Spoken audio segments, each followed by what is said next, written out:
자, 이번에 만나볼 종목은요. 성일 하이텍을 살펴볼게요. JM님께서 남겨주셨고요. 매수가는 12만 원이고 비중은 15% 담으셨네요. 향후 전망 부탁드립니다. 라고 남겨주신 종목인데 성일 하이텍 오늘 굉장히 강한 빨간불 보여줬습니다. 11% 넘게 두 자릿수 상승률 보여주면서 13만 7,800원까지 단숨에 올라왔어요. 시청자님께서 언제 매수를 하셨을까요? 정말 오늘의 급등에 가장 큰 수혜자가 아닐까라는 생각이 드는데 성일 하이텍 요 수익을 어디까지 또 우리가 지켜갈 수 있을지 지금부터 중요한 전략을 짜보도록 할게요. 전문가님 성일 하이텍은 어떻게 보고 계세요? 우리가 배터리가 크게 이렇게 분류가 있는 것 같아요. 세 가지 부류로 구분할 수 있는 것 같아요. 네. 그러니까 배터리 산업군이 있으면 양극재나 좀 완성 패키지 사업을 하고 있는 업체들 유형.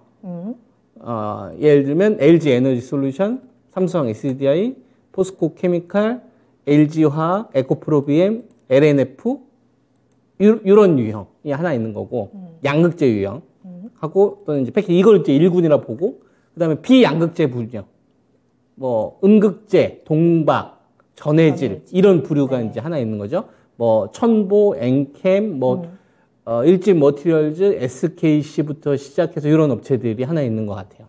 그다음에 또 다른 유형이 또 뭐가 있냐? 폐배터리 관련된 주식들. 대표적인 게 이제 성일 하이텍인 거죠. 그러니까 내가 배터리 관련된 주식을 할 때, 폐배터리 관련된 주식이 나오기 전에는 네. 선택지가, 제한되어 있었죠. 내가 양극재를 안 하면 동박이나 전해질을 하든지 이거밖에 선택지가 없었는데 선택지가 더 하나 생긴 거죠. 폐배터리 관련된 이런 주식들에 대해서.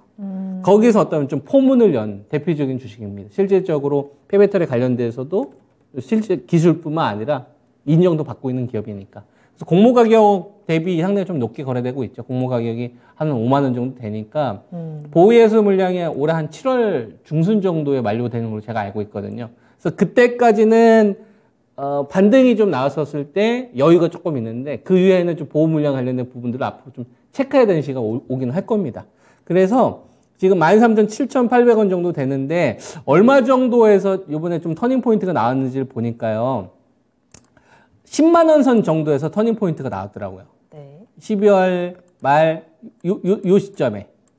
근데 종합주가 지수는 그러니까 이 주식은 지금 저점을 언제 찍었냐면은 2013년도 1월 달에 저점을 찍었잖아요. 네. 1월 말에. 그죠?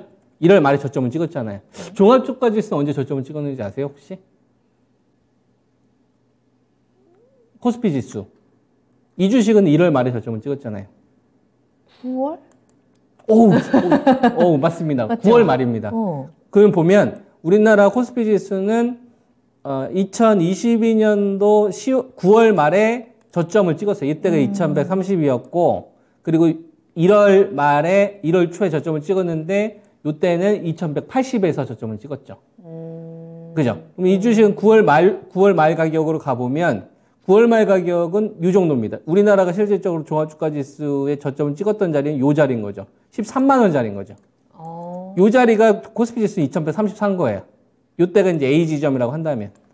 그죠? 근데 지수는 높아졌는데 이 주식은 오히려 낮아졌죠. 지수는 2134에서 얘는 높아졌는데 얘는 13만 원에서 오히려 10만 원까지 해가지고 가격이 3만 원 정도 낮아진 거잖아요. 그래서 지금 원위치가 됐어도 13만 원이라는 자리는 어떻게 보면 지수하고 좀 엇박자가 난 거죠. 요 이후부터 좀 찾아야 될 것 같아요. 지수하고 그러니까 다른 흐름대로 움직이지 않습니까? 왜냐하면 그 이전에 지수 빠질 때 급등했어요. 요때가. 그러니까 배터리 막 신규 상장되면서 자금이 쏠렸었던. 그러니까 출발 자체가 지수하고 다르게 출발한 겁니다. 지수가 폭락했던 구간에 좀 안전지대를 찾은 거죠. 아까 우리가 뭐 배당 이야기를 했었을 때 대안이 없었잖아요.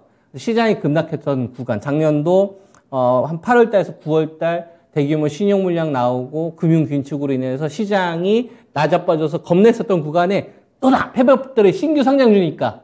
그러니까 얘는 출발 자체가 지수랑 같이 출발한 게 아니라 좀 대안 성격으로 갔었던 겁니다. 그러니까 요 가격 자체 설정 자체는 지수랑 보면은 엇박자가 날 수밖에 없는 거다. 라는 생각을 일단 우리가 먼저 해야 될 거죠. 그래서 지금 13만 원이 가지고 있는 의미가 저는 되게 중요하다고 보는 겁니다. 그래서 이거는 이제 어떻게 출발하는 거냐? 이제 원위치 온 거거든요.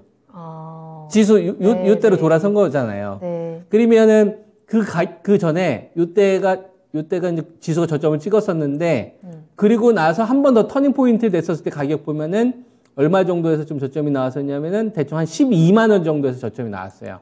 요 자리. 요 자리 12만 원, 13만 원.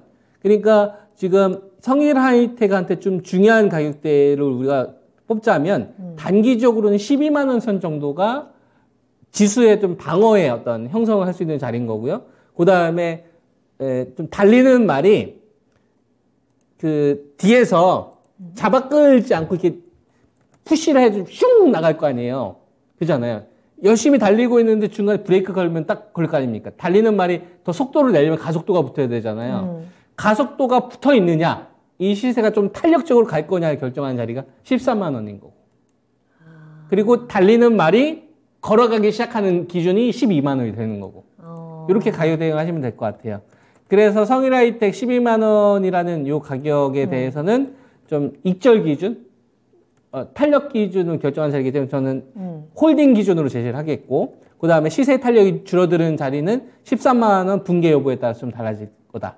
위쪽에다 목표치는 열어놔야죠. 근데 홀딩 하는 데 있어서 이 기준을 두 가지 가격 놓고 대응하시면 될 것 같습니다. 12만 원이 붕괴되면 일단 빠져나오자는 생각인 거고요. 네. 그러니까 12만 원이라는 기준은 그렇게 보시고 13만 원은 가속도 좀 탄력적이게 팍팍 갈 거냐, 속도 좀 줄일 거냐, 이걸 좀 기준으로 보시면 될 것 같습니다. 딱 그 기준이 되는 가격에 매수를 하셨네요. 자, 12만 원 지켜주는지, 그리고 13만 원을 뚫고 가면서 성일하이텍이 조금 더 위쪽으로 날아갈 수 있을지, 이 부분을 잘 참고를 하시면서 그래도 수익 계속해서 챙겨가시면서 대응하실 수 있을 것 같거든요. 참고를 해보시길 바라겠습니다.